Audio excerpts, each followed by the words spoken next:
Shalom, everyone. Josh here. Just wanted to share with you something that the Lord has been revealing to me, both through my life circumstances, His Spirit speaking with me, and through the Scriptures, of course. So on Saturdays at Tree of Life Messianic Fellowship, we've been going through the book of Genesis, and I was studying one of the more difficult portions of Genesis, and that's Genesis 32, starting at verse 22. This is where Jacob wrestles with God.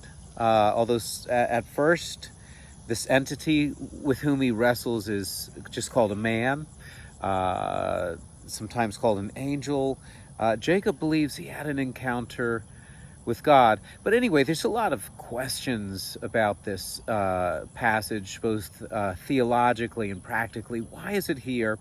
What is the purpose of it? What's the meaning behind it? How does it fit into the narrative flow? Anyway, it was Friday, and I was getting ready to teach on Saturday, and I really wanted to dig into this portion. I probably was already a little behind, but I wanted to read the commentaries. I wanted to look at the Hebrew. I wanted to just pray about it, study it. And on that day, on Friday, before the Saturday where I was going to teach this portion, I had a falling out with somebody. And we got into an argument, I'm ashamed to say. But we got into an argument, and I just found myself just not in the mood anymore to study. And it wasn't just my negative interaction with this person. It was just life in general, just feeling pressures from so many different angles, having challenges with health issues, with some family things going on, with just feeling just from all sorts of different angles, various pressures. And I went for a walk after I had this argument with this person, just to try to get some peace and try to clear my head. And as I was going for a walk, the Lord spoke to me, and He said, "Josh, you're feeling like Jacob in the book of Genesis right now." When God speaks to me, I'm not giving word for word the way He spoke to me, but just the thoughts that He put in my head, the revelations that He gave me, were that, Josh, you're feeling like Jacob. Right?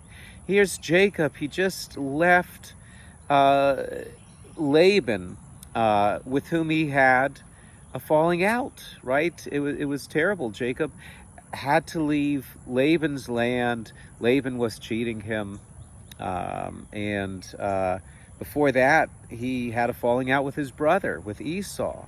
And then we read about how Jacob's wives aren't getting along, and now Jacob's heading back to the land, and he's afraid of meeting Esau. And he's like, God was saying to me, yes, it's different. You're having different kinds of struggles, but you're feeling like Jacob, hemmed in from behind, hemmed in from before. And in the midst of this, in the midst of these struggles, right, leaving the struggle with Laban before he meets what he thinks is going to be a struggle with Esau, he meets God, right? And he wrestles with God.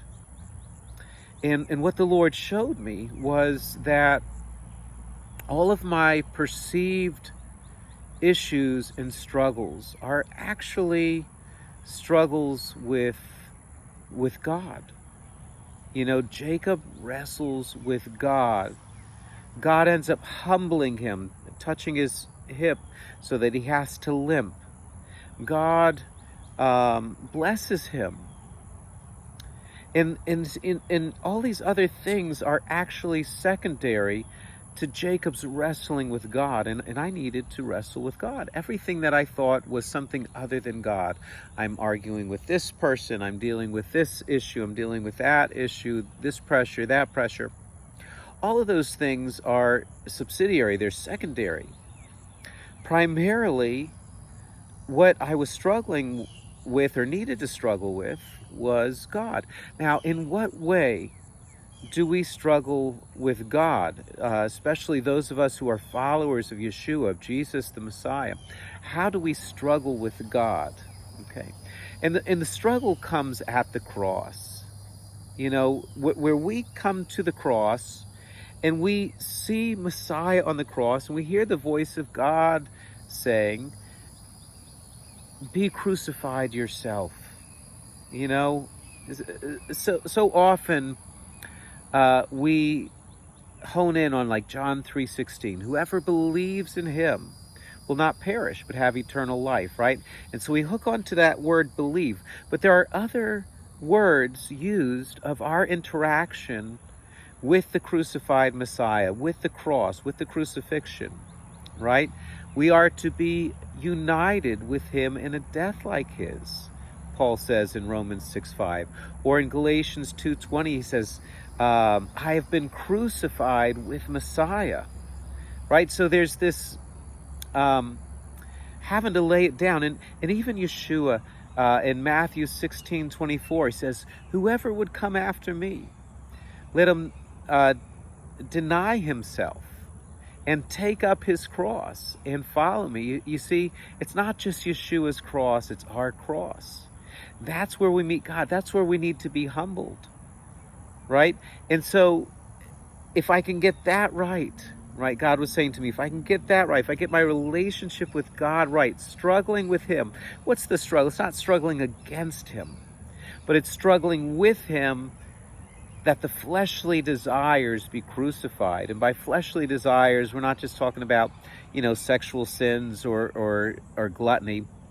We're talking about any kind of self-centered drive, any kind of selfish ambition, any kind of desire to be right and to prove another wrong, any kind of pride, right? All of that, it needs to be brought to the cross, and with God's help, with the help of the Spirit, we struggle with God to get those fleshly desires crucified. Colossians chapter 3 also talks about that, if you want to read more about it, right? But we're to be dead to sin, right? And so God was showing me, look, you've got all these different things, just like Jacob had all these different things, right? Laban and Esau and his wives and his dad, right? He had, he stole the blessing from his father and all kinds of things. But really, Jacob, you got to get right with me. And I've got to humble you for you to receive the blessing. And God was saying the same thing to me. Josh, really, you've got to get right with me. Now, what does that then mean for these other secondary struggles, right? It means then I approach these things from a totally different point of view, totally different aim. My aim is no longer to be right and have them be wrong, right? My aim is no longer to be justified or to get justice. My aim is no longer to have others do what I need so that I can be okay. I'm actually already okay because I've surrendered to God. And I've been crucified with the Messiah, and I'm enjoying that resurrected life. And then these other things, instead of struggles with others, they become opportunities for me to show humility and to love them. All right, and I think that we've got to get this as believers. It is our main call, right? Our main call is not just to believe the right things. That's important. Yeshua, the only Son of God, right? Fully divine, fully human, the perfect sacrifice. It's not just to believe the facts, but it's to enter into those truths in a way where we are unified with the Messiah, right? And just again, I want to bring us back to Romans 6:5, right? If you have been crucified with the Messiah, then you will also be resurrected with the Messiah, right? And so And so that's our main struggle in life, right? Everything else that's you're worried about, whether it's work or family or kids or whatever, get your life right with God, right? Your struggle is not against God, but it's with God.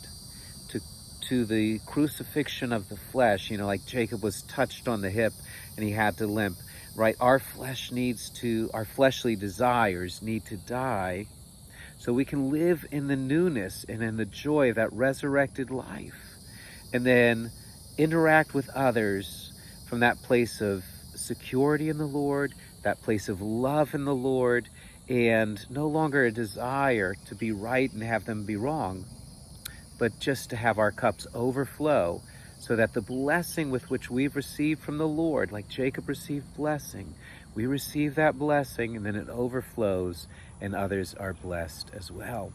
God bless you and shalom.